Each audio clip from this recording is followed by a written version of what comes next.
Chapter 1 The World of Syldarra.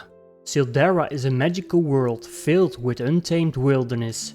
The large mainland of Syldarra is surrounded by a few islands to the southwest, though many parts of the world remain unexplored.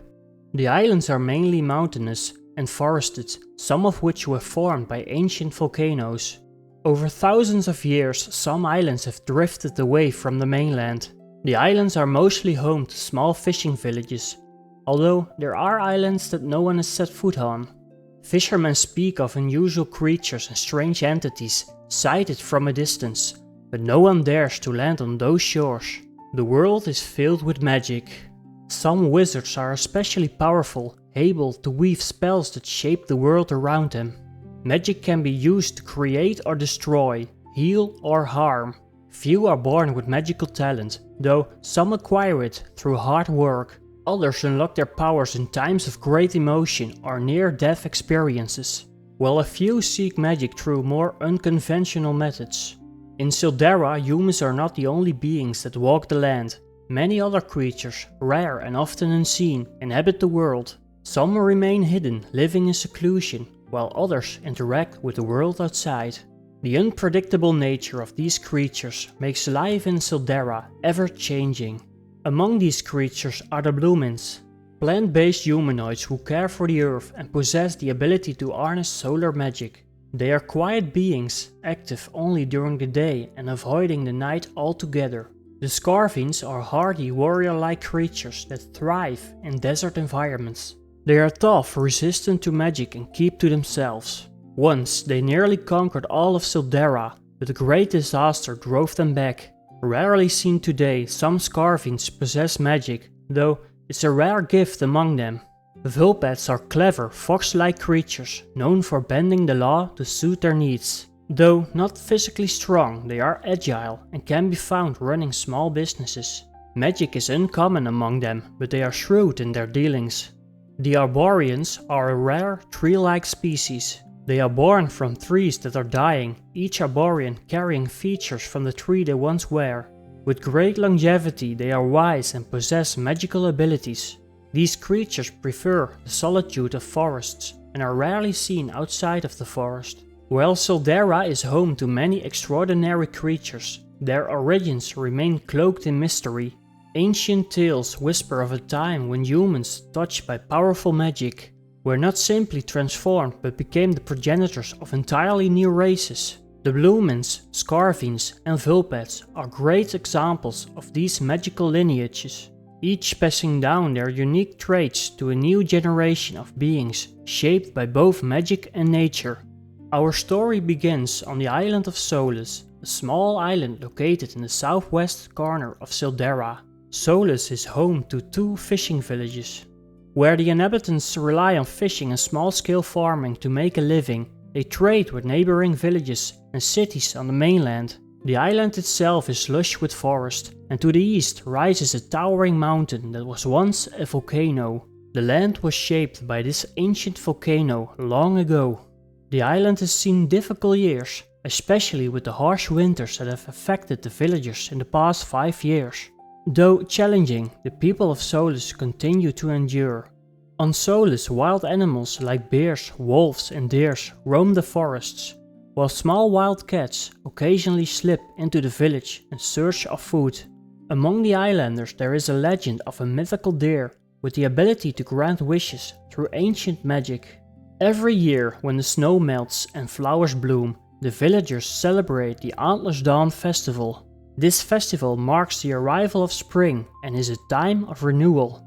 For 5 days the people dress as animals and other creatures to celebrate, honoring the legendary deer. It is a time of hope, unity and the promise of a prosperous year ahead. The story begins 5 days before the Antlers Dawn festival with a 16-year-old boy named Killian. He is a hard-working young man, eager to learn and help out where he can. Killian spends his days helping his father Felric with fishing.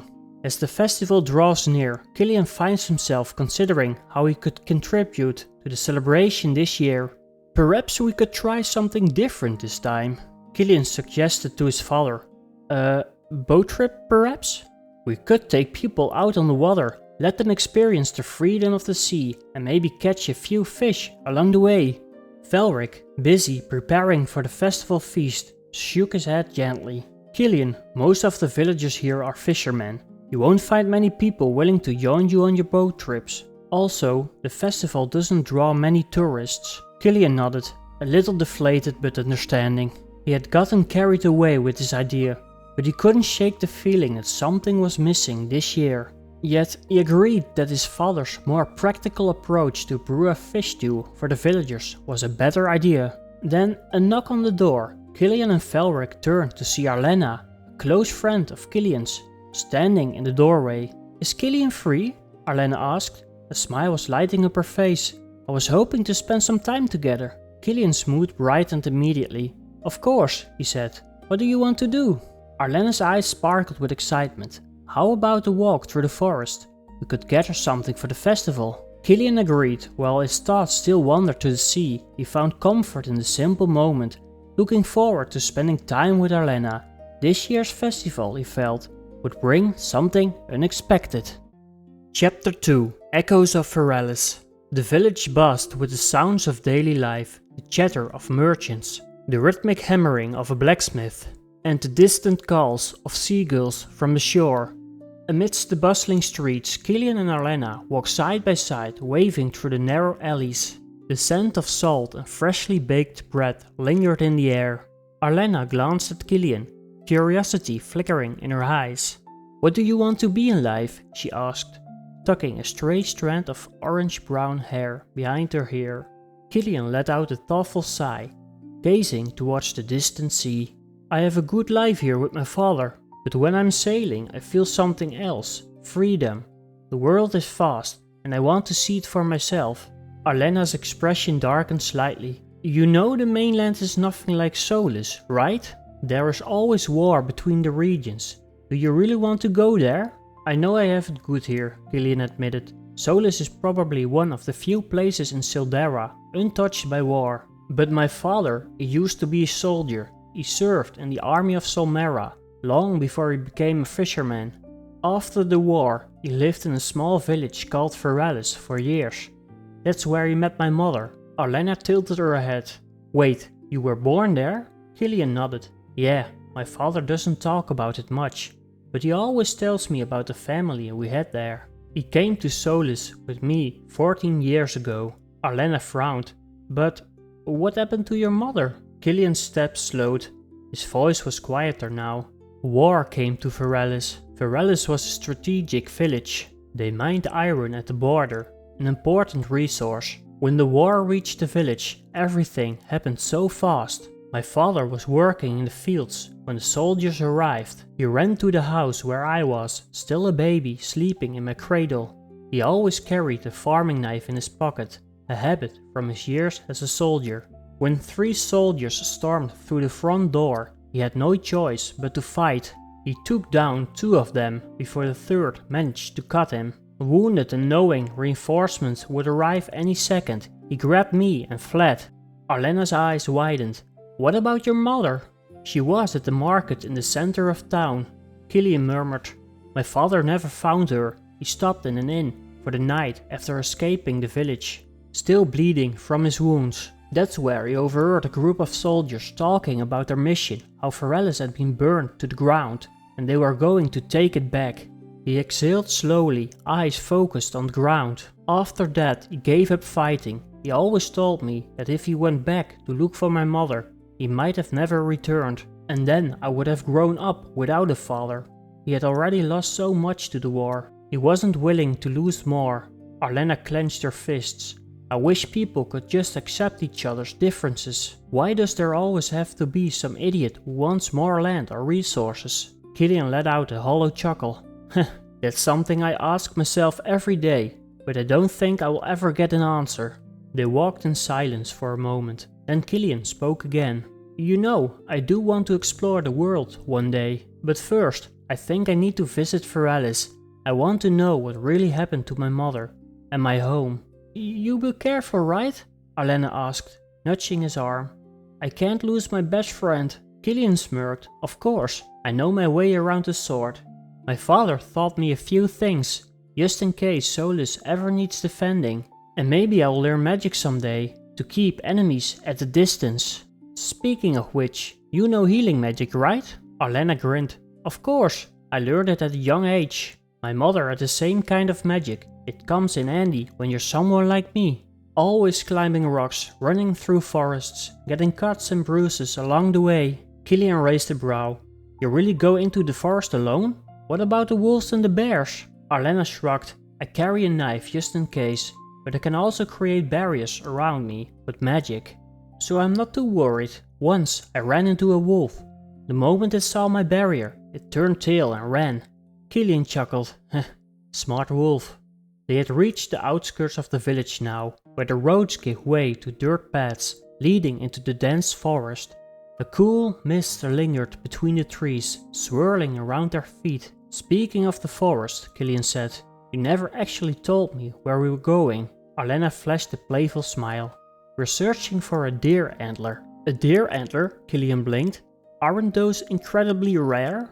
They are, Arlena admitted, but I need one for the Antlers Dawn festival.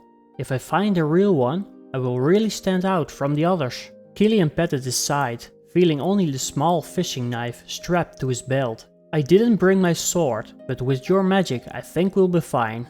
His gaze wandered to the forest ahead, a thick mist curling between the trees. He had never seen it this foggy before. The shadows of the trees stretched unnaturally long in the dim light. A strange feeling crept over him. The forest looks different today, he muttered. Almost mysterious. Arlena waved off his concern. It's probably just the weather. No need to worry, we'll be fine. The two of them stepped forward, vanishing into the mist. Chapter 3. Beneath the Veil. A thick veil of mist clung to the forest, swirling eerily around Killian and Arlena. It had been nearly 15 minutes since they had set foot in the forest, and the further they went, the heavier the fog seemed to grow. Killian frowned, glancing at the surroundings. Arlena, have you ever seen the mist this thick? I don't think I ever seen it like this before. Arlena shook her head. Never, it's unsettling. Arlena let out a breath, forcing herself to focus. I know exactly where we need to go, so don't worry. We won't get lost. I can already see the crossroads ahead. After that, we just need to cut through the forest a little further. Killian nodded, but his expression remained wary. The silence was unsettling. There were no rustling leaves, no distant bird calls, just an unnatural stillness that pressed in around them. At least it's quiet, Killian muttered. I don't hear any animals at all. Arlena gave him a small smile. That just means we won't be running into any bears. They continued forward, taking an off-road path toward the clearing Arlena had mentioned. When they finally reached the spot, she turned to Killian with an eager glint in her eyes. Here it is, I saw a herd of deer here just a few days ago, she said. We should be able to find antlers around here. Killian scanned the area. Let's hope we get lucky. As Arlena was eager to begin her search, something caught Killian's eye. The fog had lifted slightly in the distance, revealing something unusual. A dark hollow nestled against the base of a rock formation at the edge of the clearing. Something about it unsettled him, but he pushed the thought aside for now. Have you found anything yet? He asked. Not yet, but maybe over there. Arlena pointed towards a cluster of rocks. That area looks promising. Wait for me, Killian said, stepping over to follow her. As they searched, something odd caught Killian's attention. A rock that stood out among the others. Unlike the natural weathered stone surrounding it, this one had deep carvings, strange symbols etched across its surface. He picked it up, running his fingers over the markings. Arlena, look at this, he said, showing her the stone. Do you recognize these symbols? She studied the carvings, her eyes tracing each line carefully. It looks ancient, but I've never seen anything like it before. Killian turned it over once more, feeling a strange unease creep up his spine. I'll take it with me. Maybe someone in the village knows something about it. Just as he slipped the rock into his pocket, the ground trembled beneath them. It was subtle at first, just a faint vibration, and a deep, low rumble. Killian and Arlena froze, exchanging wide-eyed glances. Then, the earth gave away. With a sudden terrifying jolt, they plummeted downward. The world spun around them as they crashed into the water below. The shock of it stole the breath from Killian's lungs. He kicked frantically, resurfacing, just as Arlena did the same. "Swim!" he sputtered. They paddled desperately towards the shore, dragging themselves onto solid ground. Dripping and breathless, they collapsed onto the damp stone floor, gasping for air. Killian groaned, running a hand through his soaked hair. This is not ideal. As he sat up, his body tensed. The air in the cavern felt warm, almost unnaturally. He glanced at the water, noticing how faint ripples of steam drifted from the surface. "I'm soaking wet, and I think we're in trouble," Killian muttered. There was no response. He turned towards Arlena and noticed the way she sat stiffly, her hands clenched tightly against her lap. Her usual confidence was gone. "Arlena?" He leaned in closer. She swallowed, her voice quieter than before. I don't like the dark, Killian." His expression softened. He had never seen her hesitate like this before. "Hey," he said gently. "Don't worry, we're in this together. There has to be a way back up. Maybe there's a passage or a ledge we can climb. On another note, did you feel that? The water? It was warm." Arlena touched the cavern wall beside her. "These stones too. It's like the heat is coming from deep underground." Killian exhaled, suddenly realizing where they were. Solis was formed by an old volcano, right? Arlena nodded, her expression shifting from confusion to understanding. "Maybe we're near one of its underground chambers." The thought was both fascinating and unsettling. Killian looked up, noticing the large hole they had fallen through. The light streamed in, illuminating a faint glow across part of the cavern and casting a golden glow over the lake's surface. At least they weren't in total darkness. He glanced around. "Can you cast a light spell?" Arlena took a breath, nodding. "I can cast my barrier. It doesn't glow much, but it should give off a little light." She raised her hands, and the faint shimmering energy surrounding them, casting a dim, bluish glow around their surroundings. The cavern walls shimmered with moisture, and in the distance, Killian noticed something odd. A strangely textured cave wall. "That way," he pointed. "I see a strange cave wall. Let's go there first." They stood, wringing out their clothes, Killian draping his cloak over the warm stones nearby. The underground lake pulsed with an unnatural warmth. Killian took a deep breath, his gaze fixed on the path ahead. "Come on, Arlena, let's find the way out." Together they stepped into the darkness, their small light barely cutting through the unknown. What lay beyond the shadows was a mystery yet to unfold. Chapter 4: Whispers of Radiance.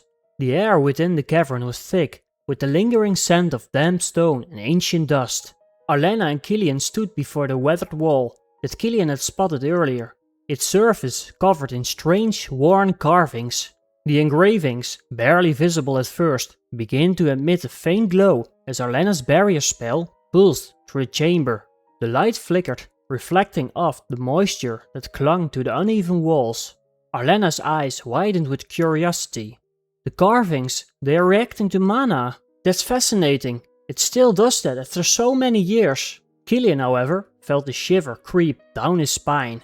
Something about this place felt wrong. "I don't like this," he muttered. Before he could voice his concerns further, Arlena took a step forward, her gaze fixed on something ahead. "Killian, there's an entrance here. The space ahead is much brighter. I think it's this way." He followed her lead, and as they stepped through the narrow passage, the sight before them took his breath away. Soft beams of light filtered through the large hole in the ceiling, casting an ethereal glow upon what remained of an ancient temple. Vines and moss clung to the stone like nature's attempt to reclaim what had been abandoned. The air was heavy, charged with something unseen yet undeniable. Arlena's fingers brushed along the engraved walls, her voice filled with awe. "This place, it's old, overgrown, but definitely a temple. And look at these carvings, Killian. They're everywhere." Killian's gaze followed hers, his stomach twisting into knots. A worship site. Great. Arlena stepped closer to a particular engraving that seemed more prominent than the rest, her fingers tracing its outline. This wasn't just any temple, she said with a note of excitement in her voice. It was a temple dedicated to one of the 9 deities. Killian blinked. 9 deities? Alena nodded. Yeah, my mother told me about them. A long time ago, Syldarra was plagued by unpredictable mana storms. Then, after 9 days of the worst storm in history, 9 deities descended from the sky. They helped humans, taught them to control mana, to shape the world. They guided civilization forward. She turned, meeting Killian's gaze. My barrier spell? It comes from Seraphis, the deity of light and restoration. My family has passed it down for generations, but I don't think this temple was built for Seraphis. Killian studied the markings again. Their shapes were unfamiliar, almost otherworldly. Then who was it built for? Alena hesitated. I don't know, but my mother probably does. She has books about them. A solemn expression crossed her face. Eventually, some of the deities turned against each other. It led to the greatest war Syldarra has ever known. Deities and armies clashing in what became known as the Ruin of the 9. The word sent a chill down Killian's spine.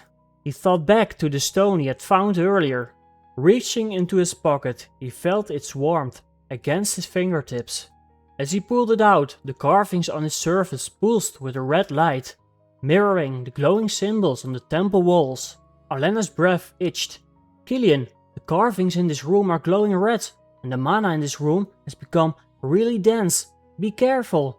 The energy around them was thick, almost tangible. Killian tightened his grip on the stone, his heartbeat quickening. In the center of the chamber, a circular stone altar stood untouched by time. It was simple, yet commanding, its surface pristine, carved despite the years. Without thinking, they stepped forward, drawn by an unspoken force. We should rest for a moment, Killian murmured. They sat near the altar, the temple's eerie glow illuminating their features. After a moment of silence, Killian turned to Alena. What do you think life was like back then, when the deities walked among humans? Alena thought for a moment before speaking. People were deeply devoted. Religion wasn't just belief, it was life. The deities brought knowledge, healing, ways to use the land and its resources.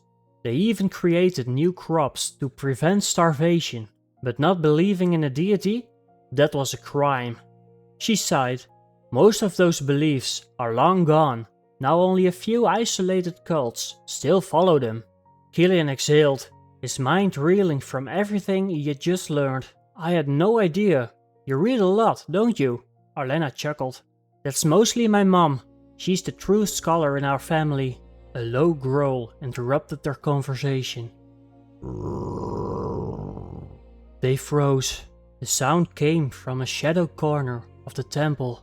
Alena's pulse quickened. What was that? Killian rose to his feet, his body tensed. It sounds like a wolf? Then, from the darkness, 2 glowing red eyes appeared. Slowly a figure emerged, its movements slow and deliberate. The shape was unmistakably that of a wolf, but its presence felt unnatural. Killian took a slow, uneasy breath. That's definitely a wolf, but I've never seen one with eyes like that. Alena's voice was barely a whisper. They're the same color as the glowing carvings. Their breath itched as the creature took another step forward. What had they awakened? Chapter 5. Bound by Blood. Beneath the surface of the island Solus, Killian and Alena uncover an ancient temple filled with lingering magic and forgotten history. As they explore, the strange energy in the chamber stirs, reacting to their presence. Before they can make sense of it, a wolf with the glowing red eyes emerges from the darkness, its gaze locked onto them. The air inside the temple is thick with tension. Alena and Killian stood frozen, staring at the wolf with the glowing red eyes. Its low growl echoed off the ancient stone walls, vibrating deep in their bones. Killian's grip on his fishing knife tightened. This wolf was no ordinary predator. Alena, cast your barrier spell, Killian yelled. That should hold it off, at least for now. I don't think we can run from this thing. Alena's hands moved quickly, her mana responding to her call. The familiar blue glow of a protective barrier shimmered to life between them and the beast. But the wolf didn't stop. It kept walking forward, slow and deliberate. It's not afraid of the barrier, Arlena muttered, eyes darting between the wolf and her shimmering shield. I hope it holds. But if it attacks hard enough, it could break through. Killian drew a sharp breath. Then I need to act fast. The wolf's attention was fixed on Arlena, drawn to her magic like a moth to a flame.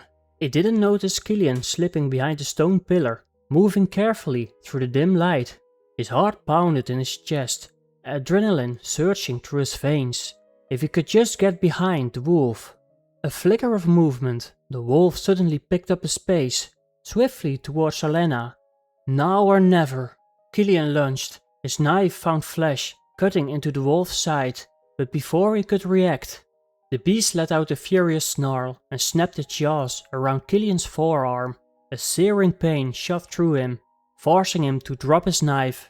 His breath hitched as the pressure tightened. Then, with sheer instinct, he rammed his feet into the wolf's chest. The impact made it recoil, just enough for him to stagger back towards the temple's central stone table. "Killian!" Arlena cried, eyes wide with alarm. "You're bleeding!" Killian clutched his arm, gritting his teeth. "I will manage." But the blood running from his forearm down to his hand said otherwise. The wolf's crimson eyes locked onto him now, drowned by the scent of blood. It lowered its body, preparing to lunge. Arlena didn't think, she acted. She dropped her barrier spell in an instant, grabbing the small blade at her side. The moment the wolf pounced towards Killian, Arlena's knife flashed through the air, piercing straight into the beast's neck. The wolf let out a choked snarl before its body collapsed onto Killian. Now laying on the stone table, the temple fell into silence, except for the ragged breaths of two friends. Arlena rushed to Killian's side, her breath quick and panicked.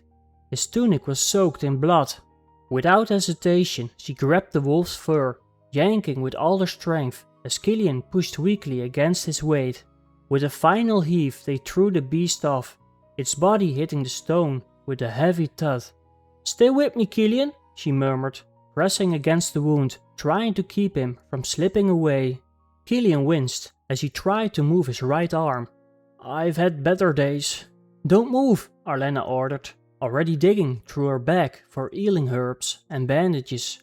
"Keep your arm raised." She poured water over the wound, washing away the blood. Then, placing her hands gently over the deep bite marks, she channeled her healing magic into his flesh. A faint glow pulsed beneath her fingertips. "It's not enough," she murmured. "I can't fully close them. I need to wrap them with herbs and bandages." Killian clenched his teeth against the sharp sting of the medicinal herbs, but slowly the pain dulled. "That's all I can do for now," Arlena said, tying off the last bandage. "You need to rest. Please don't use your left arm at all." Killian gave a weak smile and slowly stood up. "Got it. Still, we're alive." Arlena wasn't so sure yet. She turned towards the massive round table in the center of the temple. The blood of Killian's and the wolves was seeping into the ancient carvings. The moment the last of it filled the grooves, something shifted. A deep rumbling shook the temple. The carved pillars turned on their own, grinding against stone. Another set moved in response. Dust rained from above as bats screeched and flew out of the hole in the ceiling. Loose stones tumbled down. Arlena and Killian ducked instinctively, shielding their heads. Then, silence. Arlena's breath was uneven. What just happened? Killian stared at the temple, the markings now flickering faintly in the dim light. "We shouldn't have come here." Then, the red glow of the markings was completely gone. Fascinating. The words slid through the air like silk. A shadow moved beyond the edge of the temple's light, standing just past the stone pillars. The figure was tall and effortless, as if the darkness itself was reluctant to release him. His voice carried a knowing amusement. "To be wounded and still persist, now that." He stepped forward, the flickering light revealing a sharp, unreadable gaze. "That is power." Killian froze. There was something terribly wrong about this entity, yet he didn't move like an enemy. His eyes landed on Killian, not in pity nor in malice, but in something stranger. Expectation. Tell me, boy, He murmured, tilting his head. how does it feel to be gravely wounded and yet so alive? Killian, dizzy from blood loss, barely lifted his head. He met the entity's gaze with tired defiance. But the weight behind those shadowed eyes, the sheer pressure, was suffocating. Arlena immediately stepped next to Killian, her hand tightening around the bloodstained cloth at Killian's arm. "Who are you?" she demanded. The man chuckled. It was a low, amused sound, as if the question itself entertained him. Someone who appreciates ambition. He replied. But for now, you may call me V. But I have no interest in you. He said to Arlena. You waste your gifts preserving others when you should focus on becoming stronger. His eyes narrowed slightly, studying Killian again. You've already taken the first step, haven't you? His tone was almost indulgent. You fight, you bleed, you endure. But tell me, young one.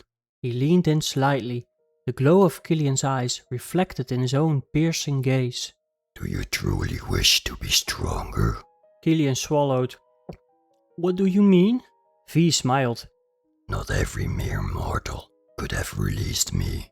There is something inside you, screaming to be used. Before Killian could react, V was suddenly in front of him. Without a single movement, a pulse of raw mana surged from V's hand into Killian's chest. Consider this a token of my interest. Killian gasped, his entire body tensing. It was like something inside him had snapped, shattered and then reformed. A fire ignited deep within his core, rushing through his veins like electricity. His eyes widened. I can feel it. I can feel magic flowing through me. Killian was surprised. Arlena, however, looked horrified. The crimson mana coursed through Killian's body. The wound still gaped across his arm. Yet, the pain faded into a distant echo, as if it belonged to someone else. Strength surged through his limbs, steady and overwhelming, washing away every trace of weakness. Killian staggered and caught his balance. He raised his hand. A crimson flame flickered to life in his palm. V smirked. You will need it, Killian. A great deal is about to happen, and I am curious how you will handle it. He turned away, his form fading into shadow. We will meet again. And then he was gone.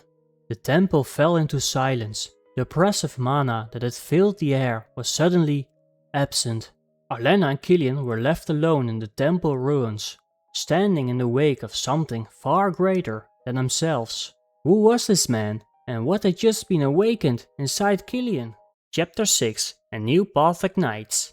The air inside the ancient temple still crackled with lingering energy, though the suffocating density of mana had vanished along with the mysterious figure who called himself V. A silence settled between Killian and Arlena as they stood in the aftermath, their thoughts still racing to make sense of what had just transpired. Arlena was the first to break the silence, her voice laced with unease. Did you know anything about him, Killian? His mana felt unnatural, dark-scented and oppressive. I could barely breathe with the weight of it in this room. If I had to guess, I would say this whole temple wasn't built to worship him, but to hold him here. Killian's hands still trembled slightly, the echoes of the strange power surging through him, refusing to fade. I don't know, Arlena, but he did something to me. I can feel the mana in my body now. It's like it was always there, but I never noticed before, and now I can even see it radiating from you. Arlena narrowed her eyes, stepping closer as she studied him with curiosity. That's odd. Magic perception like that takes years to develop. Even I can only sense mana faintly when I focus, and even then it's hard to tell apart, especially with powerful users. She folded her arms, exhaling sharply. Your mana feels off, Killian. I've never seen anything like it. You need to mask it before you want to travel to the mainland. Some places don't take kindly to magic users, and right now you're practically screaming mana wielder to anyone who can see it. Killian raised an eyebrow. Mana masking? That's a thing? Of course it is, Alena said. I will teach you how to keep it hidden. But first, when we get back to the village, we need to go to my mother. If anyone can make sense of this, it's her. I need to know what this place was, who he was, and what exactly he did to you. Killian let out a deep breath, trying to ease the tension in his chest. He did not feel his injuries anymore when the mana was released, and he felt stronger than before. Well, at least the mana made me feel better, right? It couldn't have been that bad. Alena frowned. Killian, this place was probably built to contain someone powerful. Someone that others wanted locked away. She shook her head, and we just set him free. She sighed, pushing her hands through her hair before glancing towards the entrance of the chamber. Speaking of getting out of here, your cloak is still on that boulder near the lake where we fell. You should grab it before we leave. And now that you have fire magic, the dark shouldn't be much of a problem. I will look for a way out. Killian hesitated for a moment before nodding. Alright, I won't take long. After a short while, Killian returned, holding his cloak. He grinned slightly. The heat dried it out completely. Alena smiled briefly. That's great to hear. While you were gone, I found a stairway leading upward. There's light coming through from above. It should lead us out of here. Killian put on his cloak, and the two stepping carefully towards the path that would take them back to the surface. As they emerged from the darkness, a familiar sight greeted Killian. The very same cave entrance he had spotted earlier in the clearing. A shiver ran down his spine. Had something been guiding them here all along? Alena, Killian said, tugging at his sleeve. I almost forgot. Didn't we come here for the Antlers Dawn festival? Did you ever find any deer antlers? She blinked, momentarily thrown off by the sudden shift in conversation. I actually found a pair right before you called me over to look at the strange stone. But, well, everything else happened, and I kind of forgot to mention it. Killian let out a soft chuckle, shaking his head. Heh, at least we got what we came for then. As he turned back to glance at the cave, his breath hitched. The entrance was gone. Where once there had been a jagged opening in the rock, there was now nothing but an unbroken wall of stone. Alena? He whispered.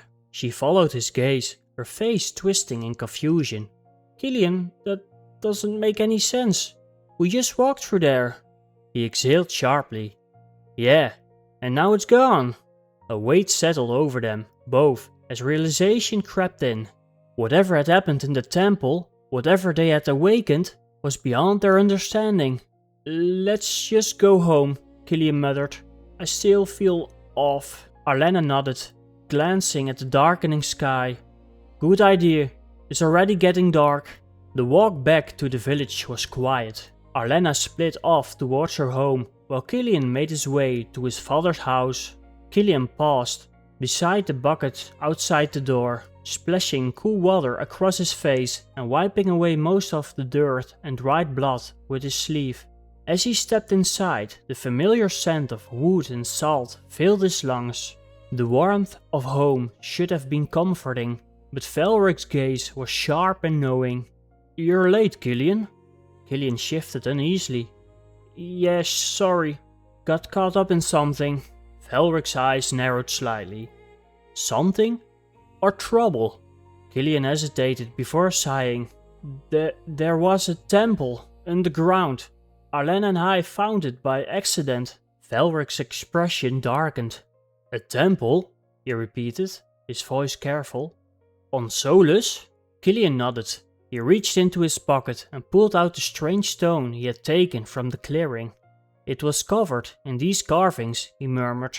Velric's jaw tightened. He studied the stone for a long moment before letting out a slow breath. Killian then told the rest of the story about the encounter with the wolf, the entity V, and his ability to use fire magic. Mana and magic are dangerous, Killian. Be careful with what you meddle in, especially fire magic. It's rare, and rare things attract the wrong kind of people. His father's words carried a weight that Killian hadn't expected. Don't use it unless you have to, Velra continued. I won't tell you not to, because I know you will do what you want anyway. But be cautious. Even here in the village, eyes are always watching. Killian swallowed. I understand. Velric studied him for another long moment, before nodding. Get some rest. You look like you need it. The next morning, Killian found himself at Arlena's home, sitting across from her mother, Syldarra. The woman had an air of quiet wisdom about her gaze thoughtful, as she listened to his story. A temple on Solus? She mused. I find it difficult to believe, but Arlena's description matches something I've read before. Killian placed a stone on the table between them. Syldarra reached for it, but the moment her fingers made contact, a sharp pulse of mana passed between them. Her eyes widened.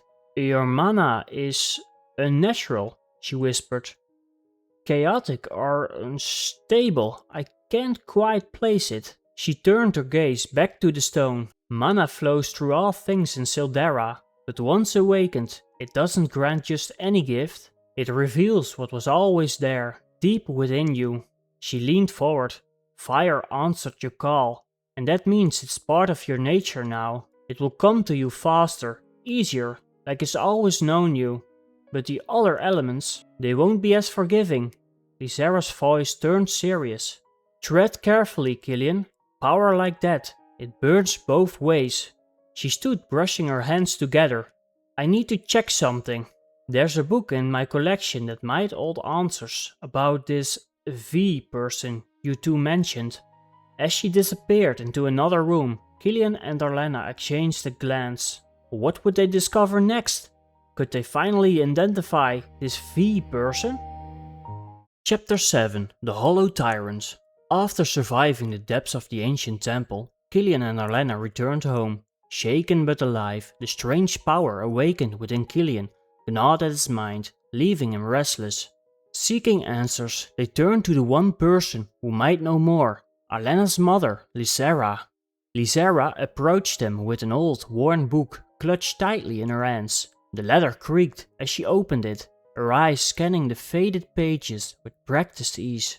This book holds more knowledge about the 9 deities, Syldarra began, her voice calm but laced with concern.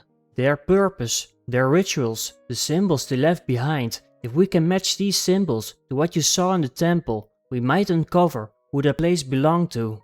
She flipped through the pages, pausing at an illustration of intricate carvings resembling dragons.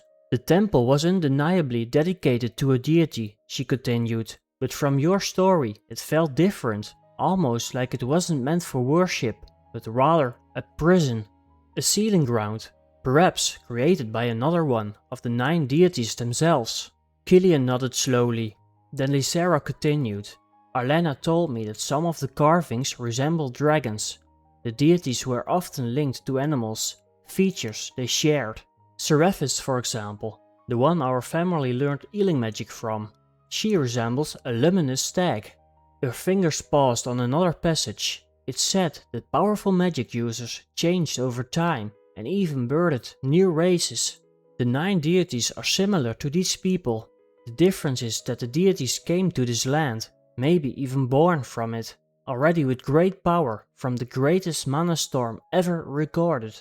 Take Miss Leora here in Solus. She's a Bloomin, a plant-based human. Her ancestors descended from a powerful nature mage who became one with the land. They thrive in sunlight and wield nature's mana as easily as breathing. Unlike most humans, Bloomins are born with magic.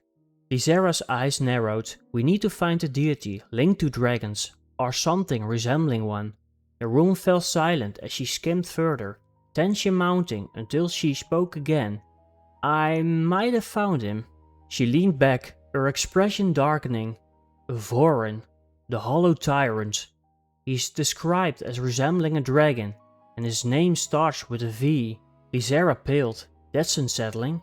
He was one of the corrupted deities, the ones that caused the ruin of the 9. Killian frowned. Corrupted deities? Syldarra sighed. Yes, in the beginning the 9 were helpful to mankind, worshipped even. But jealousy, greed, it twisted some of them. Voren, she continued grimly, was the worst. They say he was the most powerful yet never satisfied, known as the deity of destruction and madness. He sought power, wealth, might. Nothing was enough. Even after the war, he survived, ruling a vast empire, but it didn't fill the void. Eventually he turned to magic, obsessed with it. He abandoned riches, abandoned conquest, all for the pursuit of power itself, and then he vanished. Syldarra looked at them gravely. If what you saw was Voren, if you truly set him free, this is dangerous. With his power he could overthrow kingdoms. Killian lowered his gaze. He did seem fixated on power, but he didn't act hostile. Syldarra sighed. I don't know if it was truly him, but the mana you felt, Arlena, that wasn't ordinary. I will research further, but it might take time. Arlena nodded. Well, while you do that, we could start practicing magic. Killian, you don't know anything about it, right? Killian scratched the back of his head. Not really. I usually just fish with my father. Arlena laughed softly. That sounds about right. Don't worry, we'll start from the beginning. The two of them made their way outside the village to a quiet clearing near the edge of the forest. The ground was rocky and bare, perfect for practice. This is my training ground, Arlena explained. No one watches here, and the rocky soil means you won't burn anything down. Killian chuckled nervously. That sounds good. Arlena grew serious. Alright, listen. Mana is your resource, your core. It lets you cast spells. Every person's mana has a nature, a preference. In our family it's always been supportive mana. Healing, barriers, protective spells. But yours is different. You're drawn to fire, to aggression, to chaos. It's the complete opposite of me. She smiled faintly. If I tried teaching you healing, it would take years. But fire? You're made for it. So that's where we'll start. Killian nodded. Sounds good. Alright, Arlena grinned. Let's see what you've got. Start casting. Killian took a breath, feeling the strange warmth stir inside him. What would he learn next? Chapter 8. Embers Within. The air was still and quiet on the outskirts of Solus, where the trees stood back just enough to give space for practice. Killian stood in the clearing, one hand raised in focus. A faint warmth pulsed in his palm, the same warmth he had summoned in the temple, but now called by his will, not instinct. Arlena watched with a thoughtful gaze, arms crossed and a patient smile. Your mana's all over the place, she said, tilting her head. You're letting too much of it slip out. You need to condense it, Killian. Rein it in. He gritted his teeth and tried again, closing his eyes and focusing on the energy swirling inside him. But it was wild, restless, it fought against him, refusing to be calmed. The warmth flared and fizzled in an uneven dance between his fingers. Arlena stepped forward and demonstrated, forming a brittle shield of shimmering light, then quickly reshaping it into a much smaller, denser version. See? Same amount of mana, twice as effective. It's all about control. Taking a breath, Killian tried again. This time, with steadier focus, a small orb of fire began to form, unstable at first, but then settling into a focused sphere, hovering just above his hand. You're getting the hang of shaping it, Arlena said with a grin. Especially for fire, it's chaotic by nature. That's impressive. Can you throw it? Arlena asked, a curious glint in her eyes. I can always try. He wiggled his hands towards a nearby stone, but the fireball clung stubbornly to his palm. Arlena chuckled. It's not going to fly just because you shake it off, Killian. You've got to release it. Think of it like cutting a thread. Snap the flow right at the moment you want to let it go. She guided him again, encouraging him to add a pulse at the moment of release. After a few awkward attempts, the fire finally darted forward in a short but definite arc. Nice! Arlena cheered. You want to practice that every day. It could come in handy if a certain red-eyed wolf would ever show up again. Killian nodded, sweat already forming on his forehead. But he wasn't done yet, not even close. Alright, Arlena said, shifting her stance. Now we try something different. Meditation. If you want to understand your mana, you need to feel it. Know how it flows, where it pushes, where it resists. Sitting down cross-legged, Killian closed his eyes and tried to listen inward. The fire inside him stirred almost immediately, like a beast locked in a cage. As he tried to trace its flow, his breathing quickened, sweat running down his head. It's like it's rebelling, he gasped. It doesn't want to be controlled. Alena placed a gentle hand on his shoulder. Your fire mana is very stubborn. I don't think you will get this all in one day. I think it's better to rest it for now. She stood again and offered a new challenge. Let's try mana masking instead. Alena knelt beside him, her voice calm. Don't focus on what's inside you this time. Feel the magic around you. It's leaking out like sunlight. Don't try to draw it back in yet, but gather it close to your body. Still panting but eager, Killian nodded, closed his eyes and turned his attention outward, attempting to reel in the loose mana that was around him. You're doing it, Alena whispered. I can barely feel it now. But the moment didn't last. Killian's skin began to glow faintly, the pressure building too quickly. Suddenly, with a sharp snap, all the mana burst outward in the form of fire. The blast startled Alena, who stumbled back a step, eyes wide. Mana masking is going to be difficult for you, Alena said. Your mana is aggressive, it wants to go everywhere. But if you practice a little each day, it will get easier. Just don't push it too far, Killian. You let it all go at once just now, it overwhelmed you. Try masking for a few seconds each day. No more. Too much and you won't be able to hold it. As the training cooled down, Alena sat beside him and began explaining the many paths a mage could take. There are a few paths a mage can take, how they wield their spells and use them. Two-handed casters are powerful but slow, like wielding a greatsword or a great axe. Two-handed casters are usually accompanied by other people who can defend them when they are casting. You can spot one if they have a staff with them. Then there are the agile mages, Alena continued. They wield one spell in each hand, weaving through combat like dancers. Most of them wear enchanted gloves or gauntlets, fitted to their hands, making it easier to cast with speed and precision. What about battle mages? My father used to tell stories about them from the war, Killian asked. Ah, those, Alena smirked. Sword in one hand, spell in the other. Their magic becomes part of their combat style. They inscribe runes on blades, enchant armor. Some of the strongest warriors in history were battle mages. Killian's eyes lit up. I already know how to fight with a sword, he said. If I can combine that with magic, especially fire, I think I can go far and protect the people around me. Alena's smile lingered, but there was a flicker of hesitation in her eyes. It's a good goal, Killian. But if you truly want to become a battle mage, the kind who can weave fire into steel or carve spells into armor, it's something I can't teach you. She glanced down, fingers absently brushing the edges of her satchel. Not many people nowadays know this kind of magic. Enchanting weapons, inscribing runes into armor. That knowledge is passed down on the mainland of Syldarra, not here. Killian's expression turned thoughtful. So I would have to leave Solus? That would be a reason to finally go to the mainland. She nodded. Eventually, yes. The kind of strength you're reaching for. It's rare. And rare things often lie far from home. She looked up to him, voice softening. But you're not there yet. There's still so much to learn. And for now, I will help you however I can. With questions still burning and the path ahead uncertain, one thing was clear. Killian's journey with his newfound magic had only just begun. Chapter 9. A Sudden Twist. 4 days had passed since Alena's knock on the door.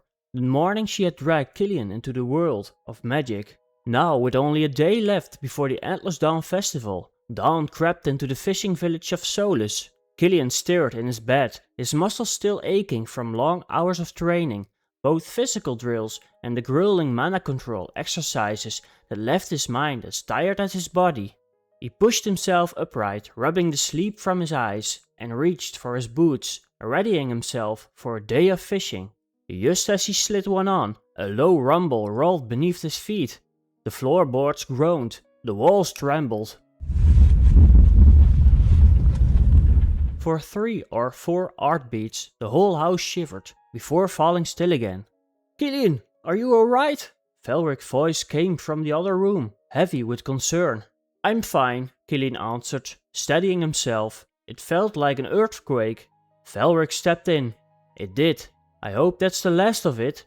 Be careful today. Don't wander too far into the forest if you're meeting Arlena after fishing. We only train in a small clearing near the edge, Killian reassured him. Nothing to worry about. They set out together later that morning, father and son working the lines on their fishing boat. The sea was calm, the sun bright, and the catch unusually lively. The fish are good today, Killian noted, hauling one into the bucket. A lot of them are near the surface. Aye, Velric said with a nod. This morning's rumble might have spooked them up. Not bad for us, at least. Killian hesitated, glancing at his father. While I was training with Arlena, something came up about my magic, about what I could do with it. What do you mean? Velric answered. I want to go further, Killian admitted, to train under people who know more than anyone here on Solus. After the temple, after what happened, I don't want to feel that powerless again. I want to be stronger, to protect Arlena and the people of Solus with my gift. Velric studied him for a moment. You're talking about leaving Solus? That's indeed what I'm asking, Killian said. Syldarra recommended some teachers on the mainland, but I wanted your blessing first. Velric's expression softened. Killian, you're 16, you've been my right hand with the house, and at this rate you will be better at fishing than me. You learn fast. If this is what you truly want, I won't hold you back. But you have to promise me 2 things. What things? First, when danger comes, don't act without thinking. Recklessness will get you killed. Second, write to me. I want to hear of your travels. Killian smiled. I promise both, father. Thank you. They turned their boat towards Solus, but as the shoreline came into view, something felt wrong. Villagers hurried around, voices raised, loading crates and bundles onto fishing boats. Are they preparing early for the festival? Killian asked. No, Velric said, his eyes narrowing. This is something else. Garvin, another fisherman, waved them down the moment they docked. Velric, are you alright? What's going on? You haven't felt the tremors? They've been coming all day. They think the volcano might erupt. Velric blinked. That volcano hasn't stirred in 1,000 years. Syldarra said she felt a surge of mana and heat from its slopes. She's sure it's dangerous. Killian's thoughts darted to the released figure in the temple. Vorin, could it be connected? Come on, Killian, Velric said grimly. Let's load some supplies on the boat, just in case. If nothing happens, we can all bring it back. As they worked, Garvin called over. If it comes to it, can I send people to your boat? We might need every vessel to evacuate. Of course, Velric said. She can carry 25 if needed. While Killian and Velric were standing in their home to get the last items, a deep roar split the air. The ground shook violently. Villagers poured from their homes, gazes locked onto the volcano. A column of smoke and fire tore into the sky, molten rock spilling down its slopes. Quick, Killian! Get a boat ready! Velric shouted. The sky rained burning stones, just a few but enough to send people ducking for cover. Velric grabbed an old shield from their boat to ward off any larger debris, while Killian hurried to help panicked villagers aboard. Another tremor shook the ground. The river of lava gained speed, racing towards the village. I hope Arlena and Syldarra are safe, Killian said, scanning the shoreline. They will probably be with Garvin, Velric replied, steering them towards open water. Garvin lives next to them. The boat pushed away from Solus, leaving behind the only home Killian had ever known. The volcano's fury lit the sky behind them, its molten glow chasing them into the sea and slowly devouring Solus. Where could they go to? Chapter 10 A Warm Welcome. The sea carried them away from everything they had ever known. Barely an hour earlier, the eruption on Solus had torn through the island, forcing them to flee with little more than the clothes they carried and a handful of personal belongings, while everything they had built disappeared behind them. Killian stood beside Velric on their fishing boat, surrounded by 15 other villagers. No one spoke. The crackling roar of the volcano had long faded behind them, replaced by a heavy silence, a silence filled with disbelief. Solus, their home, was gone, devoured by rivers of fire from a volcano that had slept for 1,000 years. The fleet of fishing boats drifted together on open water, the survivors clinging not just to their vessels, but to what little certainty remained. After some time the fishermen gathered, voices low and urgent. Food, shelter, survival. It didn't take long for them to agree. Let's go to Merat, a neighboring city, larger than Solus and far more developed. With fertile plains surrounding it, Merat thrived not only on fishing, but also on agriculture. It even housed a keep belonging to the army of Solmera, as it provided essential supplies to them. If there was any place that could take them in, it would be there. Hours passed as they sailed, 4, maybe 5. The sun began to dip towards the horizon, painting the sea in soft gold and fading crimson. Still, no one spoke much. Every person on those boats carried the same thought, what they had lost. Then a voice suddenly broke through the silence. "Merit, I see it!" Killian stepped forward, gripping the edge of the boat as he followed the man's gaze. There, on the horizon, he saw it.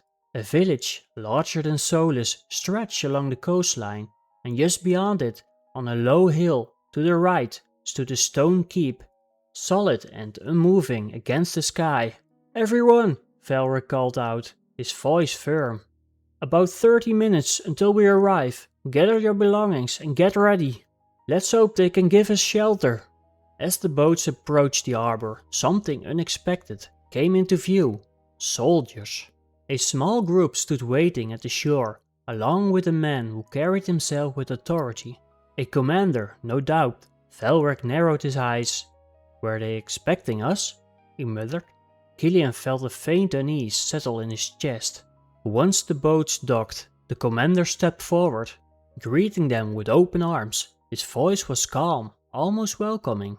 He introduced himself as Talvor, explaining that he had felt the tremors and sensed a disturbance in mana coming from Solus. He had suspected something had happened. Velric exchanged a glance with Killian. That welcome was weird. Velric murmured quietly, "The army isn't known for this kind of kindness." Killian didn't respond, but the feeling in his chest lingered. As the villagers were led into Merit, Killian took in his surroundings. The village was beautiful in a way Solus had never been. Some streets, especially near the center, were paved with cobblestone, and the houses were built from both stone and wood, not just timber like back home. Yet, something felt off. The people of Merit looked tired, worn, as if they had just come from long, exhausting work. The commander led them to an open clearing. "This will be your shelter for now," he said. "Our soldiers and townsfolk will help set up tents.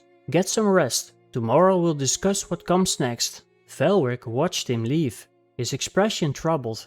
"Everything went too smoothly," Velric murmured. "We'll see what tomorrow brings," Killian replied. Though Killian wasn't entirely convinced himself. Once things settled, Killian moved through the growing camp, searching. It took him a few minutes, but eventually... "Alena!" Relief washed over both of them as they found each other. For a moment, the chaos faded. They spoke quietly, exchanging what they had seen, what they had felt. The question lingered between them, unspoken yet heavy. Was the eruption connected to the temple? Neither of them had an answer. Together they helped set up tents for the others, working until the last light of day disappeared. By the time they finished, exhaustion had caught up to them both. That night, Killian lay in his makeshift bed, staring up to the canvas above him. The eruption, the temple, Vorin, Solus, everything had changed. His eyes slowly closed, his thoughts drifting into uneasy rest. Tomorrow would bring answers, or perhaps even more questions. What awaits them in Merit, and was the fall of Solus truly just a coincidence?